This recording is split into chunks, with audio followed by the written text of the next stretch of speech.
Une nouvelle étoile arrive dans la galaxie Mercedes, la classe C coupé.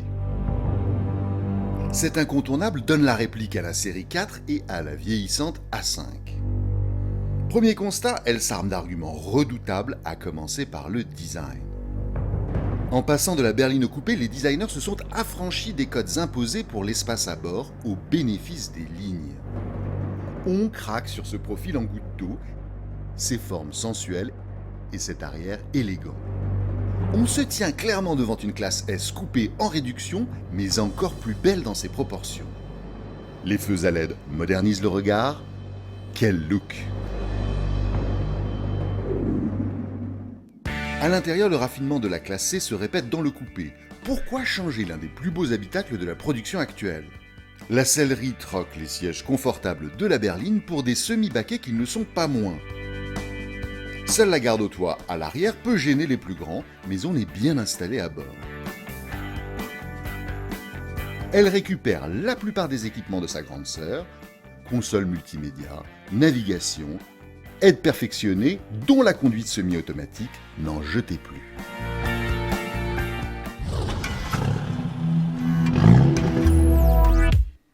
Et c'est parti au volant, cap sur les routes bucoliques du comté de Comminges, du Gascon Comminges, région naturelle et historique des Pyrénées françaises. Avec sous le pied droit les 245 chevaux du moteur turbo, 6 secondes pour le 0 à 100 et une vitesse de pointe bridée à 250 km/h, l'auto affiche donc des performances de sprinter. La nouvelle classe C coupée propose des motorisations qui vont de 150 à 510 chevaux. Nous avons eu la chance d'essayer la C300, qui est un moteur essence de 245 chevaux, avec une boîte 7 rapports contre une boîte 9 rapports pour les versions diesel.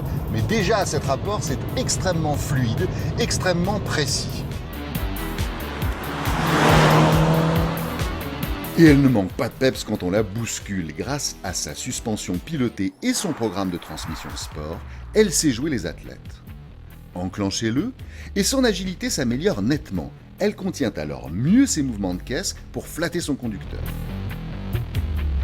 Nous l'avons essayé en finition Sportsline, ce qui veut dire que lorsqu'on enclenche le mode de conduite Sport Plus, on modifie la cartographie moteur, la cartographie boîte, la direction et l'amortissement, puisque l'amortissement pneumatique est une option de laquelle notre modèle est équipé.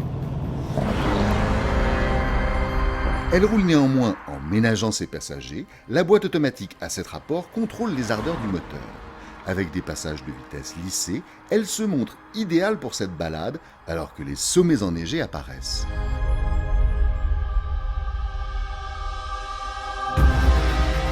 On s'engage dans les virages des petites routes très sinueuses qui grimpent le long des vallées encaissées et rapprochent des sommets.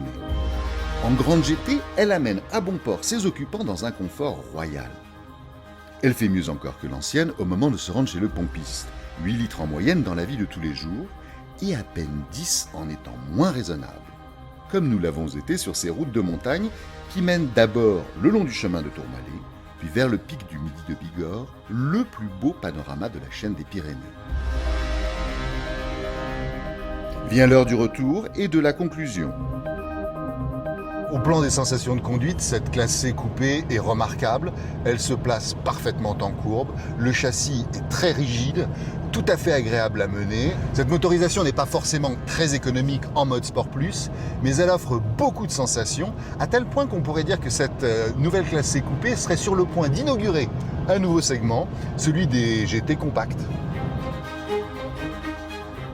Mercedes propose avec la classe C coupée une routière de qualité pour ceux qui n'ont pas besoin d'une berline. En étant plus élégante et plus luxueuse que sa devancière, elle vise juste. Ses tarifs font le grand écart pour contenter une cible large. De 37 200 € à 102 450 € pour la monstrueuse version C63 AMG S.